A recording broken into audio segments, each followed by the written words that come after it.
बाजार बोलता है। इसमें आज एफआईज टीआईज का डेटा देख लेते हैं कि एफआईज तो लगातार ट्रेंड दोनों का सेम ही है। केवल हमें तो अमाउंट पढ़ना होता है डेली की कितना है। तो एफआईज का आज अमाउंट पढ़ लेते हैं और डीआईज का पढ़ लेते हैं। तो एफआईज का अमाउंट आज जो बना है वो है 5685 करोड़ रुपए जो उन्होंने सेलिंग की है, और डीआईज ने 6040 करोड़ रुपए की बाइंग की है।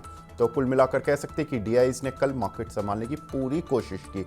एफआईज जितना बेच रहे थे उससे ज़्यादा डीआईज खरीद रहे थे, लेकिन ये डीआईज का कैश कब तक चलेगा, ये भी एक बड़ा सवाल है।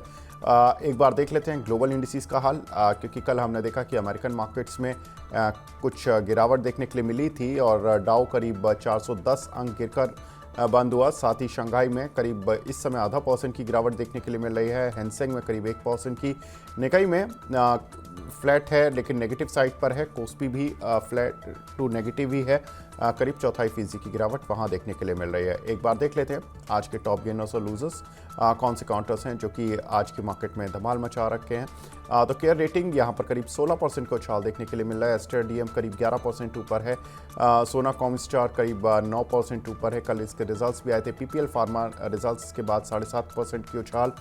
सिंजिन में करीब 6% आफ्टर रिजल्ट्स। तो ये सभी कुछ रिजल्ट्स वाले काउंटर हैं जहाँ पर कि इम्पैक्ट आपको देखने के लिए मिल रहा है। टॉप लूजर्स में भी देख लेते हैं कौन से काउंटर्स हैं जो कि रिजल्ट्स की वजह से गिरे हुए हैं। तो टॉप लूजर्स की लिस्ट एक बार देखनी जरूरी है कि आज के टॉप लूजर्स कौन से हैं। इसमें केपीआईटी टेक करीब 9% नीचे है। एस्कॉर्ट्स करीब 5.5%, हिंदुस्तान यूनिलीवर करीब 5.5%, इंडिया इन्फोलाइन करीब 5.25% और साथ ही हेरिटेज फूड करीब 5% नीचे है। तो ये कुल मिलाकर इसमें कुछ एक काउंटर ऐसे हैं जिनका कि रिजल्ट्स का इम्पैक्ट देखने के लिए मिल रहा है। हिंदुस्तान यूनिलीवर, आईएफएल जैसे काउंटर जहाँ पर कि एक सीधे तौर पर रिजल्ट्स का इम्पैक्ट है। लेकिन रिजल्ट्स पूरी दुनिया में ही चल रहे हैं। रिजल्ट्स अमेरिकन मार्केट्स में भी देखने के लिए मिले हैं। कल हमने देखा कि अमेरिका में टेक शेयरों में काफ़ी तेज़ गिरावट देखने के लिए मिली थी। हालांकि टेस्ला के रिजल्ट्स ने कुछ संभालने की कोशिश की, लेकिन बावजूद उसके वहाँ पर गिरावट ही तेज़ होती हुई दिखाई दी। खासतौर से नेस्डेक जनरली 300 पॉइंट के आसपास गिरता नहीं है, लेकिन कल उस तरह का ही रुझान देखने के लिए मिला। उसका कारण भी था कि एप्पल आईफोन 16 के ऑर्डर करीब 1 करोड़ घटे हैं। इस तरह की खबरें आई थी अमेरिका में, और जो एप्पल यूज़र्स हैं उनके लिए भी एक खबर यही है कि एप्पल आईफोन 16 जो अभी हाल ही में लॉन्च हुआ था उसकी डिमांड यानी इंटरनेशनल मार्केट से कम आ रही है, जिसकी वजह से उसका शेयर टूट गया कल अमेरिकन मार्केट में 3% से ज़्यादा। दूसरा बड़ा कारण ये था कि अमेरिका में ट्रेजरी रेट दोबारा से बढ़ने शुरू हो गए, जिसका इम्पैक्ट अमेरिका में ये माना जा रहा है कि हो सकता है कि फेड अगली मीटिंग्स में रेट कट ना करे, क्योंकि अगर ट्रेजरी रेट बढ़ते रहे इसका इंडिकेशन है कि interest rate on the higher side रहेंगे और फेड रेट कट नहीं करेगा। इस पर भी बात करते हैं। प्रशांत सर, कैसे देख रहे हैं सर अमेरिका में जिस तरह से फेड के रेट को लेकर अब रेट कट को लेकर दोबारा से अनिश्चितताएं बढ़ती जा रही हैं। आरबीआई की कल जो मेंबर्स थे उन्होंने भी अपने उसमें कहा मिनट्स में कि अभी तो हम वेट एंड वॉच वाली स्थिति में ही हैं। अमेरिका में रेट कट नहीं होगा, इंडिया में रेट कट नहीं होगा, कहाँ मार्केट चलेगा, कैसे मार्केट को फ्यूल कहाँ से मिलेगा सर?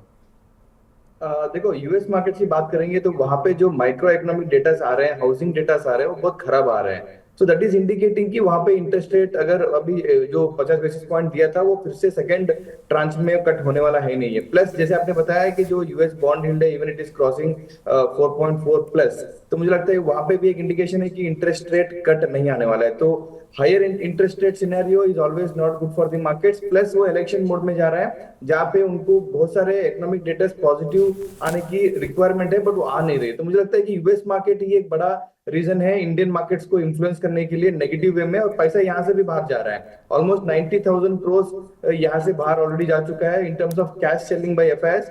इक्वली डीआईएस ने सपोर्ट किया है, बट ऑब्वियसली इंडियन का भी एक नया कंसर्न है with respect to Q2 earnings.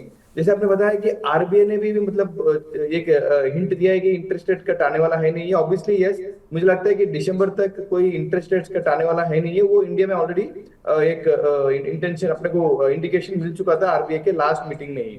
जहां से रिक्वायरमेंट आएगी, जहां से पॉजिटिव न्यूज आएगी, टाइमिंग जो Q2 अर्निंग्स है अभी भी हम लोग 25-30% के आसपास रिजल्ट्स आए हुए हैं, अभी भी 75% रिजल्ट्स आना बाकी है।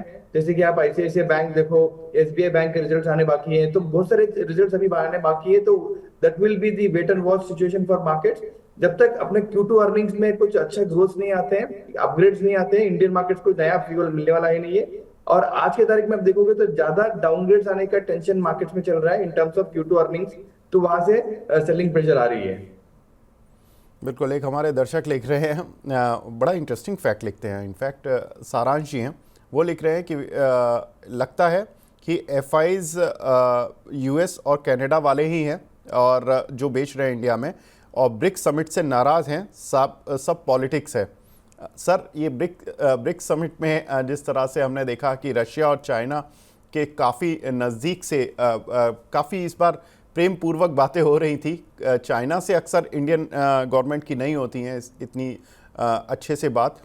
सर, ये नाराज़गी हो सकती है वेस्टर्न कंट्रीज़ की, क्योंकि वो चाइना रशिया दोनों को लाइक नहीं करते? मतलब एक तरीके से अजम्पशन ले सकते हैं, बट कंफर्मली बोलना मुश्किल होगा, बट अजम्पशन ले सकते हैं। But I think that will not be a major factor for selling India. बिल्कुल, बिजनेस अलग है और पॉलिटिक्स अलग है। हाँ, अगर बिजनेस पॉलिटिक्स ज़्यादा ही हावी हो जाती है तो डेफिनेटली बिजनेस पर भी इम्पैक्ट पड़ता है। कुछ एक क्वेश्चंस भी लेते हुए चलते हैं सर। सोनी कुमारी जी बोले हैं, गुड मॉर्निंग सर, आपके प्रोग्राम की वजह से हम छोटे निवेशक मार्केट में हैं। Thank you ma'am. इनके कुछ शेयर हैं सर, उसमें मेन मैं ले लेता हूँ पीसीजे और बजाज हिंदुस्तान। इन्होंने पीसीजे 155 और बजाज हिंदुस्तान 39 के लिए हुए हैं। लॉन्ग टर्म पर विजन जानना चाहती हैं सर, क्या करना चाहिए इनको? आई थिंक पीसीजे में होल्ड करना चाहिए, डाउनसाइड बहुत लिमिटेड है यहाँ से।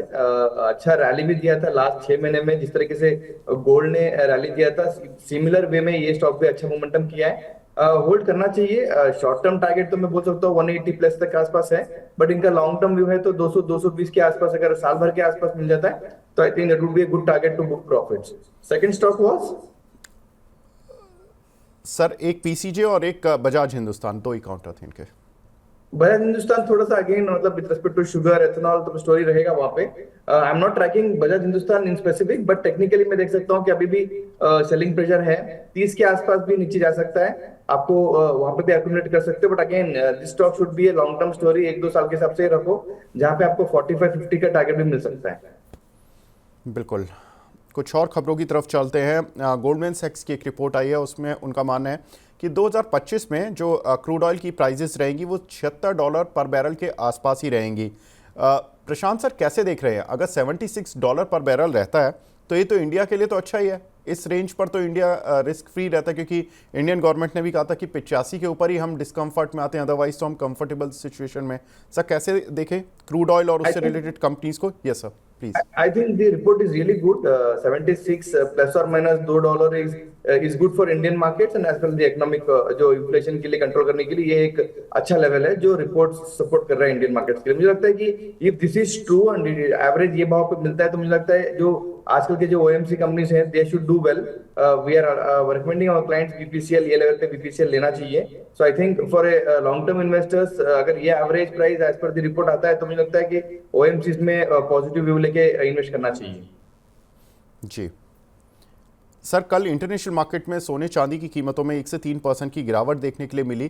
कारण वही माना जा रहा है कि जो फेड के रेट कट होने पर संशय बन गया, उसकी वजह से जो एक फ्री फ्लो चल रहा था सोने चांदी की कीमतों में, और जियोपॉलिटिकल रिस्क जो कि लगातार बढ़ता जा रहा था, वो कुछ हद तक शांत हो रहा है। लग रहा है कि इजराइल ईरान पर अगर कुछ अटैक भी करेगा तो वो बहुत ज़्यादा इंटेंस नहीं होगा, और ईरान भी शायद उसके लिए प्रिपेयर है कि ठीक है, थोड़ा बहुत कर लिया उन्होंने, अपनी गुस्सा निकाल लिया, ठीक है, हम भी ज़्यादा वॉर नहीं चाहते। उस तरह के स्टेटमेंट उनकी तरफ से भी आ रहे हैं। सर, कैसे देख रहे हैं गोल्ड फाइनेंस कंपनीज, क्योंकि इन पर ऑलरेडी मार पड़ चुकी है?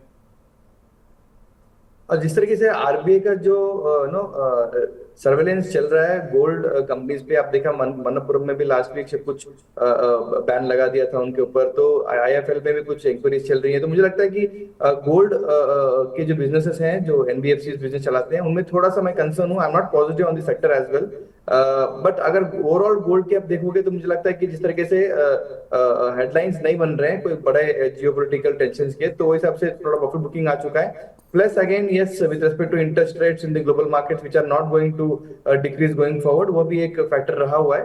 बट in terms of किसी ने अगर गोल्ड फाइनेंसिंग कंपनीज में इन्वेस्ट किया है तो टाइम बिंग शॉर्ट टर्म के लिए मैं नेगेटिव हूँ। बिल्कुल। कुछ और खबरें सर, जीएमआर एयरपोर्ट से जुड़ी हुई हैं। 6300 करोड़ रुपए की इनको फंडिंग मिली है। आबू धाबी इन्वेस्टमेंट अथॉरिटी ने इन्वेस्ट किया है।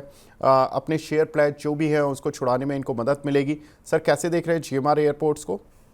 आई think yes, we are very positive on GMR airports, and जिस तरीके से गवर्नमेंट सपोर्ट भी है पैन इंडिया में बहुत सारे एयरपोर्ट्स निकालने की, और the GMR has a good know expertise in managing these kind of know airports. तो मुझे लगता है कि स्टॉक यहाँ से एक्यूमुलेशन करना चाहिए। The stock can go to 100-120 for a 1 year target, but yes, every dip पे एक्यूमुलेट करना चाहिए इन दिस मार्केट्स।